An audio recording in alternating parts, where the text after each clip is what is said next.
So Philippe is going to give us the final lecture of today, and it's his final lecture on trace functions in analytic number theory. Yeah, thank you. So where we were left yesterday was this with this asymptotic formula of Deligne. So which say if you have a trace function of weight pure of weight 0, and you take the average of your trace function. So what you get is that you get a main term which is a sum of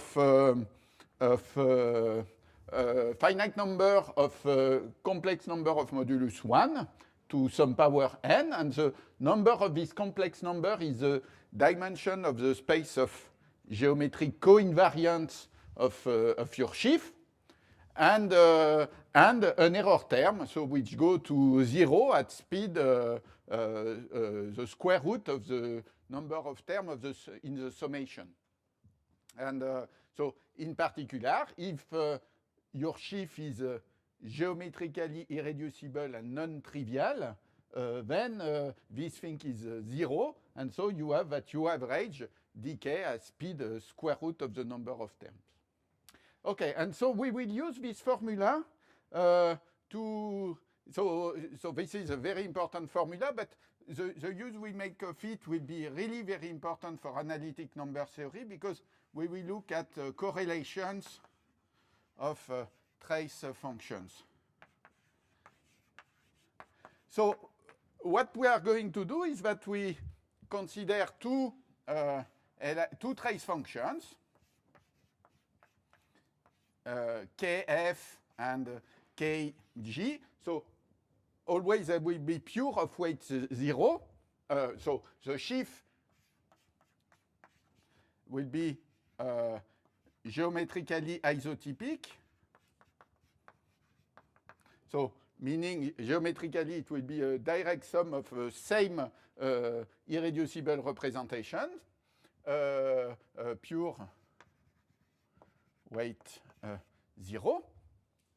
And so then the correlation for these trace functions, or the correlation sum, it will be C of f g, let me say, n, will be 1 over q to the n. So for any n, in practice we are interested in the case n equal 1, but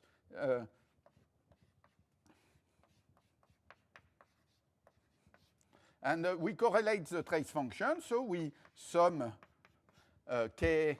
this trace function with its complex conjugate. Okay? And so what we want to do is whether this average is small, in which case there won't be correlation, or whether it's big, and then they will correlate.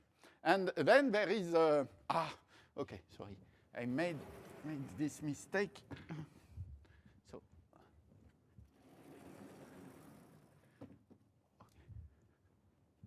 maybe I will continue here. Okay, maybe I will write the statement, and I will lift the board again. So, corollary of Deligne theorem is that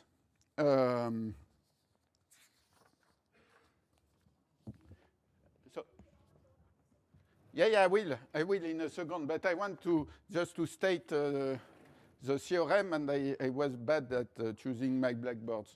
So they will come back. Okay, so what do you have? You have that Cn, and it's a direct application of the previous formula.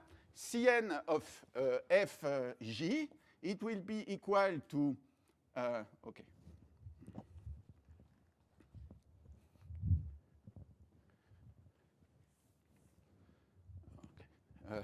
Suppose that our sheaf F, let's say geometrically, so when you restrict to the geometric Galois group, this is a direct sum of an irreducible representation of, say, it's a direct sum of some irreducible representation, and so the number of terms is mu f, the multiplicity of this irreducible representation.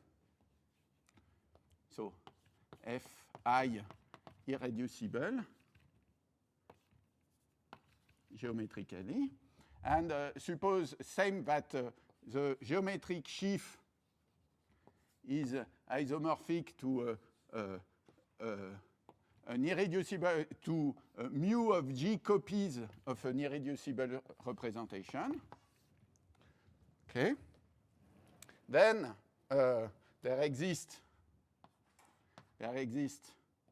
alpha 1, alpha mu f mu G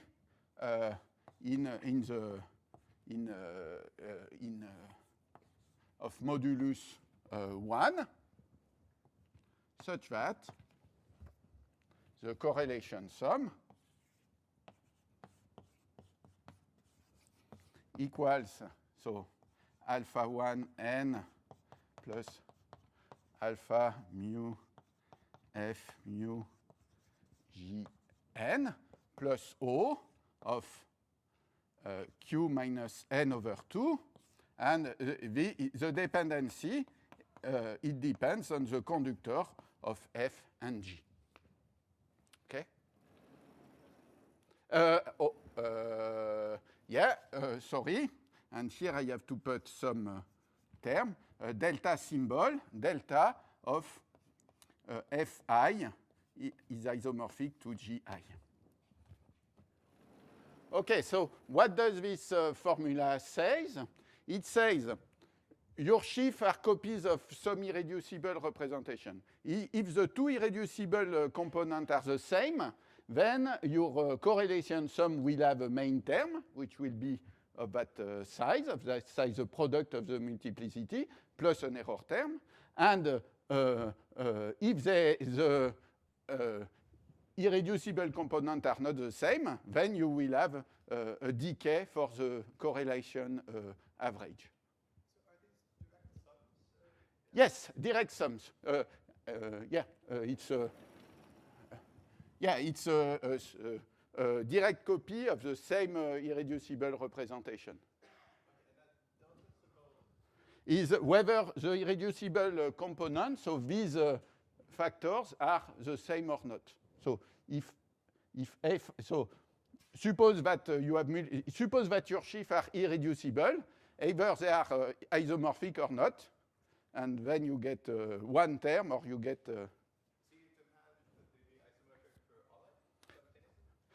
So here I put a delta function, so it will be 1 if they are isomorphic or 0 if they are not. But do you demand that Fi be isomorphic to GI for all others simultaneously? No, they are all the same. So because the sheaf are isotypic, we say we can always decompose a trace function into a sum of isotypic trace functions. So we can reduce to this case, ultimately, when we want to evaluate correlations of sums. So yeah, okay. It was written here, but under the blackboard.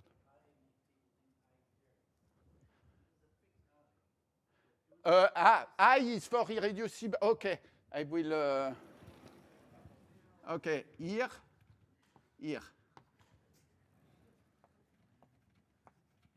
Sorry. Yeah. Is it more comprehensible?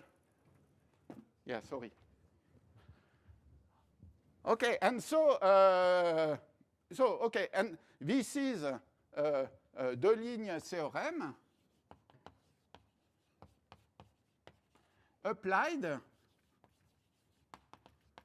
to the sheaf, the representation F tensored with the dual representation of the dual of the representation G,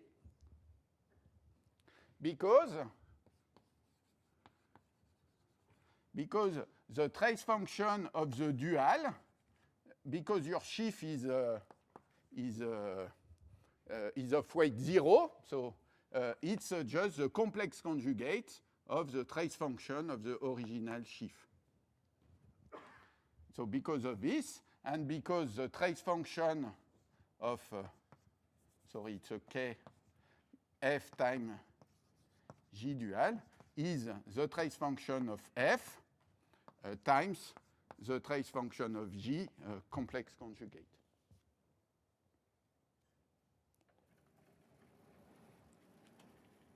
And then you see, when you look at the space of co-invariant, of geometric co-invariant of two geometrically irreducible sheaves, this is what you should get for their tensor product.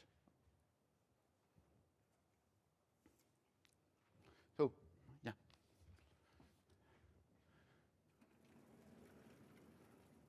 So it means that if you can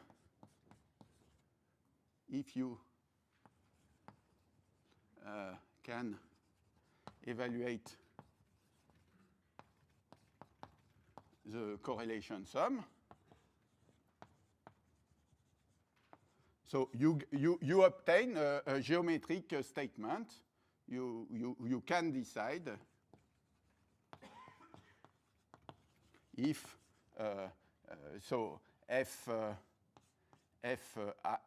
and g have the same irreducible component. And sometimes you can do the computation explicitly, so it's possible. And so here is a corollary, which is called Katz-Diophantine criterion for irreducibility. It says that if the lim sup of the correlation sum of a sheaf with itself is 1, then this is equivalent to f being geometrically irreducible. Because again, the lim sup of this correlation sum, it would be the product of the multiplicity of the irreducible component if the irreducible components are the same. And here is an example that you can do.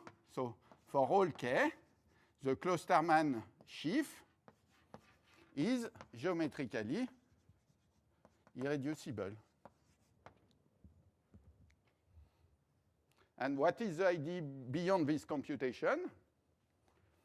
So let's just take n is 1. You always do the same computation. So what you say, you have your Klosterman sums of weight k, and you see your Klosterman sum, you can write it as a Fourier transform, the Klosterman sum of rank k. This is the Fourier transform, in the sense that I explained in the very beginning, of the Klosterman sum of rank k minus 1, but composed with the inverse, x minus 1. Okay? You have this. So it means that when you want to compute the mean square of the Klosterman sum, and you can do it for any n, so then by Parseval, it will be sum over q, sum over x of k minus 1 of x minus 1 square. So this is just Parseval. But then you can remove the x minus 1, and then you continue the computation. K minus 2. And in the end, then you reach the Klosterman sum of rank 0, which will be 1 over q, sum over x of eq of x square. which will be more or less 1.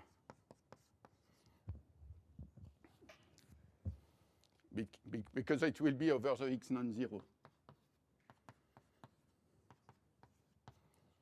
So you see, just with no... and then this is important, because once you know the sheaf is irreducible, you have a